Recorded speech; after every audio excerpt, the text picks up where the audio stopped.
Friends, இது வந்து ஒரு one of the wonderful journey to Mannar. ஸ்ரீலங்காவில், இலங்கையில் ஒரு அற்புதமான ஜேர்னி. எங்களுக்கெல்லாம் வந்து ஒரு மறக்க முடியாத மெமரிஸை கொடுத்த ராக்ஸன் அண்ட் இமானுவலி ப்ளீஸ். ஆமாம், Emmanuelli please tell how was the days, last 4 days எப்படி இருந்தது? கொஞ்சம் சத்தமாக பேசுங்கோ.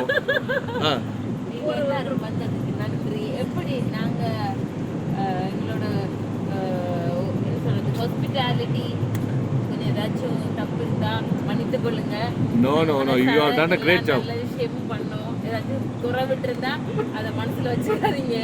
மற்றபடி ஒவ்வொருத்தரும் இங்கே வந்துட்டு போகிற எல்லாருமே ரொம்ப என்ஜாய் பண்ணாங்க. அது அவங்களோட ஃபேஸ்லேயே தெரியுது. சில விஷயம் அது டைம் இருக்குல்ல, நெக்ஸ்ட் டைம் பார்த்துக்கலாம். ராக்ஸன் ஏதோ பேசுப்பா.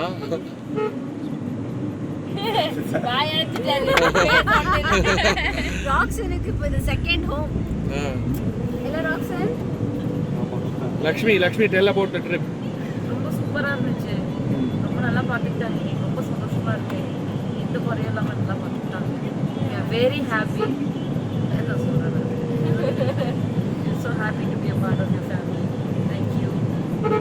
Raymond, how was the 4 days? Hot, very hot climate. நீங்க ரெண்டு சொல்லுங்க, எப்படி இந்த 4 நாள்? ரொம்ப நல்லா போச்சு. ஃபேமிலி எக்ஸ்டெண்ட் ஆயிருக்கு. பியூட்டிஃபுல். சொல்லுங்க. நானும் அதே தான் சொல்ல. Same to you. ரொம்ப பெஸ்ட் ஃபேமிலியை நாங்கள் மீட் பண்ணியிருக்கோம். கடவுள் ஒரு நல்ல ஃபேமிலி எங்களுக்கு தந்திருக்காங்க. சூப்பர். ஸோ இன்னும் நிறைய பேர் இன்னொரு வண்டியில் இருக்காங்க. இந்த வண்டியில் எடுக்கப்பட்ட இந்த வீடியோ வந்து எதுக்கு ஸ்பெஷலாக நிறைய பாட்டு பார்த்தோம், நிறைய கருத்து சொன்னோம், நிறையா ட்ராவல் பற்றி பேசணும், இலங்கையில் எப்படி பிஸ்னஸ் ஆரம்பிக்கலாம் புதுசாலாம் யோசித்தோம். இந்த மாதிரி அப்புறம் நிறையா விஜய் சிஎம் ஆனதை பற்றிலாம் நிறைய பேசிகிட்டு இருந்தோம். 2026 நிறைய நல்ல விஷயங்கள் நடந்தது. அதில் இந்த ட்ரிப் வந்து ஆல்வேஸ் மெமரபிள். ஓகே, பாய் சொல்லியிருக்கேன்.